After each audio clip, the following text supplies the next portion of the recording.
I've got great respect for him. I coached against him my first year in the Pac-10, and I did say Pac-10. That's how long ago it was. Pete was still at SC, and then he left to go, for his 14-year journey up in Seattle. And obviously, the success he had. He won a national championship as a coach at the college level. He won a Super Bowl in the NFL, and I think everybody in the coaching profession, if you get a chance to work with Pete Carroll, you're pretty excited about it. And then, talking with John Spytak and Mark Davis, and just where everybody is aligned in this organization, and then getting a chance to talk to Tom Brady, about what he feels he can help Pete with and Mark with, and I was just excited about the alignment of everybody.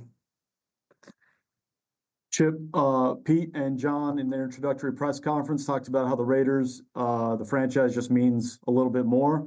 What does it mean to you to join this franchise and to come to this city?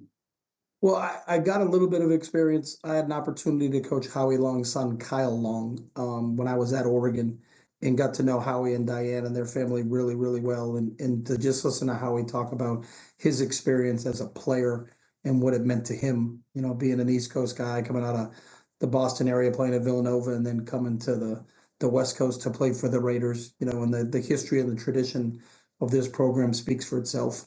To the catchphrases that I think everybody uses in everyday life, just win, baby, on some of the things that Al Davis himself and the imprint that he had on this league, is special. So it's one of the iconic franchises, and really fortunate to be here. Hey, Chip, Vinny Bonsignor with the Las Vegas Review-Journal. Welcome to Las Vegas. You spent 7 years now in college football after, the time that you had in the NFL. To the extent that you could bring what you were doing in college to the NFL, is there crossover there? And are you starting to see a little bit more of what the college game is offering offensively in the NFL? Yeah, I think football is football. And I heard a long time ago, I'm going to make this up, but if you weren't in the room with Amos Alonzo Stagg and Newton Rockne when they invented this game, then you stole the idea from somebody. So, I think the game is cyclical. It has its ebbs and flows. The offense gets pulled out ahead and starts to score a lot more points, and then the defenses catches up, and they're shutting people down.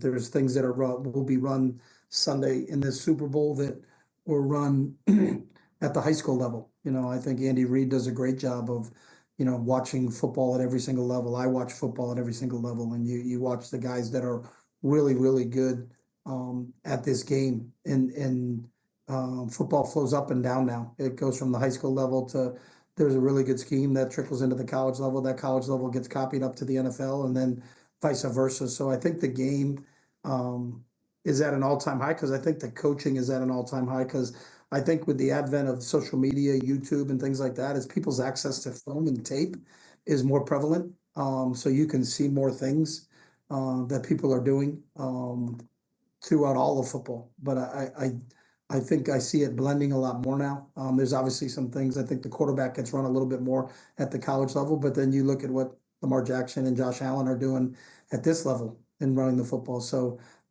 it's really become really wide open, and I'm excited to be at the highest level and in the opportunity to go against the best coaches in the world.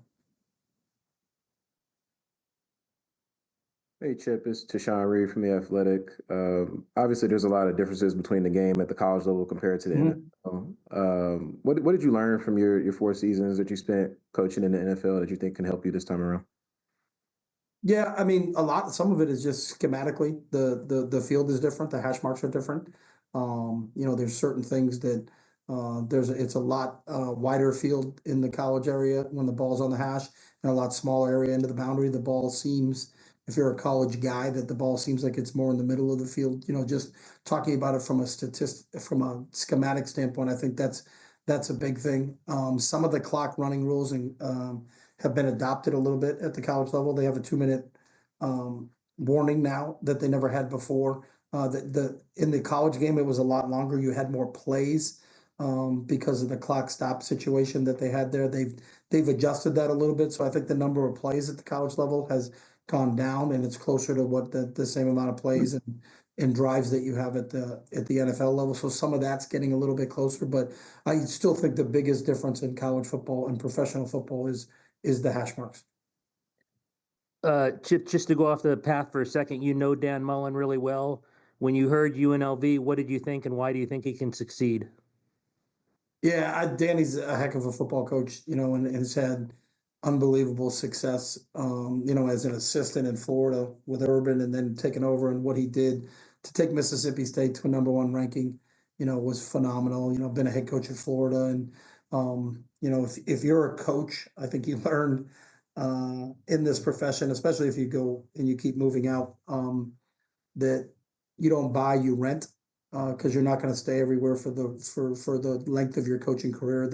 The days of people, the Joe Paternos and the Bobby Bowdens that stay somewhere for 20+ years. I think Kirk Ferentz may be the only one left doing that.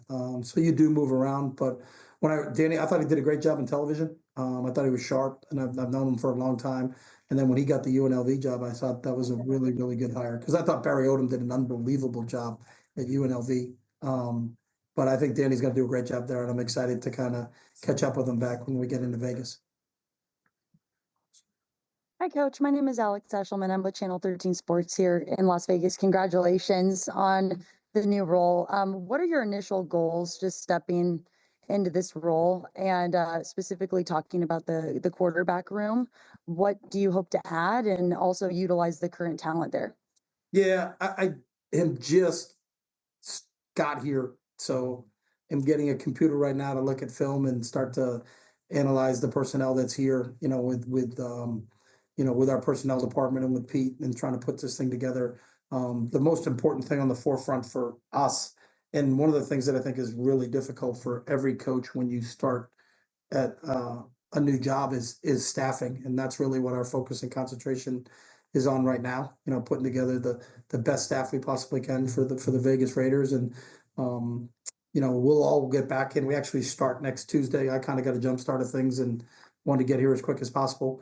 But that's right now. We're talking about staffing, and we haven't had one discussion about personnel or kind of what direction or what that will look like as we move forward.